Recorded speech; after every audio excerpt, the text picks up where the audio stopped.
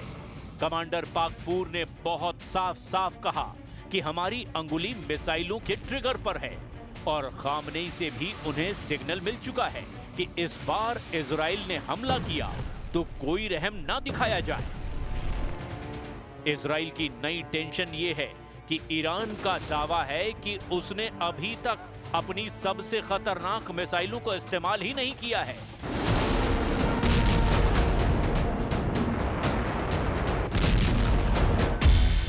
लेकिन ईरान से युद्ध को लेकर अमेरिका और इजराइल से लगातार नए नए सिग्नल मिलने लगे हैं। इजराइल पर हुए हमलों में जिन मिसाइलों ने तबाही मचाई है, उनकी लिस्ट भी देख लीजिए, क्योंकि यही अब तक नेतन्याहू के लिए सबसे बड़ी परेशानी बनी हुई है। इनमें सबसे खतरनाक फत्ता-1 और खैबर शिकर मिसाइल शामिल है। इसमें कद्र और इमाद मिसाइल भी शामिल हैं। फत्ता हाइपरसोनिक मिसाइल की रेंज 1400 किलोमीटर है। खैबर शिकन मिसाइल की रेंज 1450 किलोमीटर है। कतर मिसाइल की रेंज 2000 किलोमीटर तक है और इमाद मिसाइल की रेंज 1700 किलोमीटर है। मिसाइलों को लेकर ईरान की तरफ से ऐसी वार्निंग इसीलिए आ रही है क्योंकि नेतन्याहू और ट्रंप का रुख ईरान को लेकर काफी सख्त देखा जा रहा है। If you look at the Middle East, I would say prior to us hitting Iran so hard, we could have never made that deal because you would have had a dark cloud over the Middle East when we took out their nuclear capability, which was one of the great military maneuvers of all time. It was flawless. You saw that. Trump और Netanyahu दोनों जानते हैं कि Israel पर Iran की जितनी missile गिरी, ऐसे हर धमाके ने इजराइल के मिसाइल डिफेंस सिस्टम का पुर्जा ढीला कर दिया। तेल अवीव से लेकर हाइफा और अशदोद से लेकर बेन गुरियन हवाई अड्डे तक हर मिसाइल हमले ने नेतन्याहू को ईरान पर नया प्लान बनाने पर मजबूर कर दिया। यही वजह है कि नेतन्याहू ने ईरान को घेरने के लिए अब नई तिकड़म लगाई है। नेतन्याहू ने कहा है कि ईरान के मिसाइल कार्यक्रम पर रोक लगनी चाहिए और उसे 480 किलोमीटर से ज्यादा रेंज की मिसाइल नहीं बनाने दिया जाए। मतलब साफ है कि नेतन्याहू ईरान की उन मिसाइलों से घबरा गए हैं जो 1500 किलोमीटर या उससे ज्यादा रेंज रखती हैं, क्योंकि ईरान और इजराइल की दूरी भी 1500 से 1800 किलोमीटर की रेंज में है।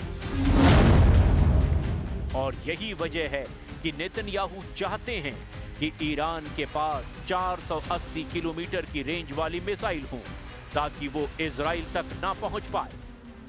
13 जून को ईरान पर हमला हुआ था और उसके बाद 12 दिन तक दोनों तरफ से एक दूसरे पर हमले किए गए। हमले रात दिन हो रहे थे। एक तरफ से फाइटर जेट तो दूसरी तरफ से बैलिस्टिक मिसाइल दागी जा रही थी। एक तरफ नेतन्याहू ने कमान संभाली जिसमें अमेरिका से भी पूरी मदद मिली थी, तो दूसरी तरफ ईरान के सर्वोच्च नेता अली खामनी ने मोर्चा संभाला और तमाम मिलिट्री लीडरशिप खत्म होने के बाद फौरन सेना की कमान नए कमांडरों के हाथ में दे दी। और फिर 12 दिनों तक ईरान ने बता दिया कि इजराइल की शुरुआती स्ट्राइक के बाद उसकी मिसाइल पावर बरकरार है।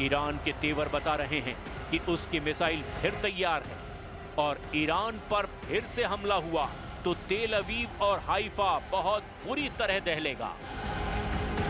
ये वार्निंग ईरान से लगातार आ रही है। ईरान के बड़े बड़े जनरल लगातार इजराइल को वार्निंग दे रहे हैं। ईरान के मेजर जनरल याह्या रहीम सफ़वी, जो सर्वोच्च नेता अली खामनेई के सलाहकार भी हैं, उनका दावा है कि ईरान के पास हजारों मिसाइल और ड्रोन हैं जो खुफिया ठिकानों पर रखे गए हैं और अगर ईरान पर हमला हुआ तो इन सब को इस्तेमाल किया जाएगा। यानी कह सकते हैं कि ये वार्निंग सीधे अली खामनेई की तरफ से आई है। ईरान बार बार ये दावा कर रहा है कि उसने 12 दिन के युद्ध में अब तक अपनी पूरी ताकत का इस्तेमाल नहीं किया है, ना ही अपनी नौसेना और IRGC की गुड्स फोर्स को तैनात किया। और अगर दोबारा युद्ध ईरान पर थोपा गया तो इसका नतीजा इजराइल की संपूर्ण तबाही होगा। तेल अवीव से लेकर हाइफा तक दुनिया ने ईरान के मिसाइल हमलों को देखा, जमीन पर तबाही देखी, बड़ी बड़ी इमारतों को खत्म होते देखा। और ये तस्वीरें नेतन्याहू के कमांड सेंटर से लेकर व्हाइट हाउस में भी देखी गई। इसीलिए ट्रंप ने भी कहा कि ईरान और इजराइल दोनों को इस युद्ध में नुकसान हुआ है और इजराइल ने भी बड़ी चोट खाई है। विदेश मंत्री से लेकर IRGC के कमांडर तक ईरान के तेवर देखकर इजराइल और अमेरिका में हड़कंप मचना तय है, क्योंकि ईरान के विदेश मंत्री ने रूस को लेकर भी ऐसी बात कह दी है जिसका मकसद तेल अवीव से ज्यादा व्हाइट हाउस को तनाव देना है। अब्बास अरागची ने कहा कि रूस से लगातार मदद मिली है और अब ईरान और रूस के रिश्ते, सामरिक रिश्तों की गहराई उनके दुश्मनों को परेशान कर देगी। टाइम्स ऑफ इजराइल में छपी ये खबर भी नेतन्याहू को तनाव देने वाली है, जिसमें बताया गया कि ईरान के परमाणु वैज्ञानिक साल 2024 में रूस के खुफिया दौरे पर गए थे। ये दौरा 7 से 11 नवंबर के बीच हुआ था।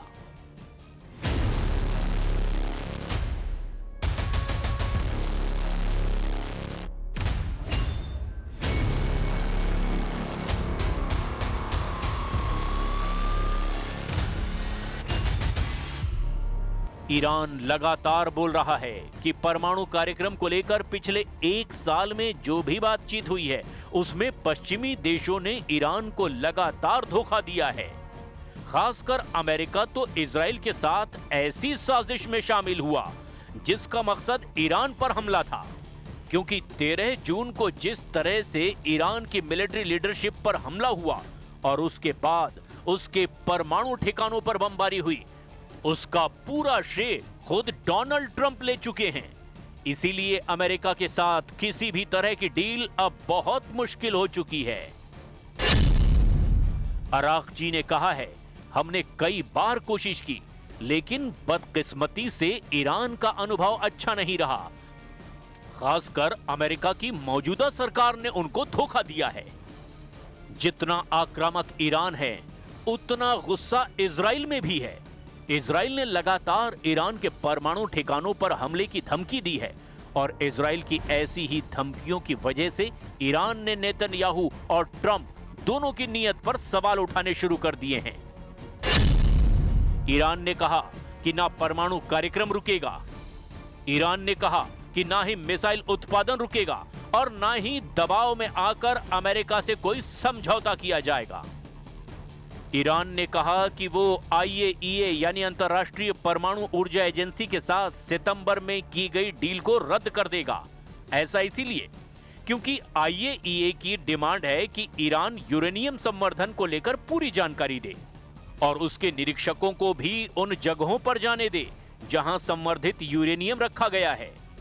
यह प्रस्ताव ब्रिटेन, फ्रांस और जर्मनी के साथ अमेरिका ने पेश किया था, लेकिन अब ईरान ने कहा है कि वो सितंबर में मिस्र में हुए समझौते को पूरी तरह से खत्म कर रहा है, क्योंकि IAEA की मांग में साजिश की बू नजर आ रही है। I shall stress that in case of any hostile act against my country and in the event of reimposition of terminated United Nations Security Council resolutions, Iran will regard these practical steps as terminated. इसमें कोई शक नहीं कि जून में युद्ध विराम होने के बावजूद ईरान और इजराइल के बीच अब भी तनाव बरकरार है। बस सवाल यह है कि कब तक यह तनाव युद्ध में तब्दील नहीं होगा, क्योंकि इजराइल की फौज खामोश नहीं बैठेगी। इसके सिग्नल तो नेतन्याहू लगातार दे रहे हैं। गाजा के बाहरी इलाकों में इजराइल की फौज अब भी मौजूद है। लेबनान में उसकी बमबारी लगातार जारी है और वहीं वेस्ट बैंक में अवैध इजरायली सेटलर्स ने ये हमला अंजाम दिया है। ये वेस्ट बैंक का हुआरा है और यहां पर फिलिस्तीन के लोगों की कई गाड़ियां जला दी गई। नेतन्याहू भी मान चुके हैं कि ये इजरायली सेटलर्स का काम है और जिसने भी ये काम किया उसको सजा दी जाएगी।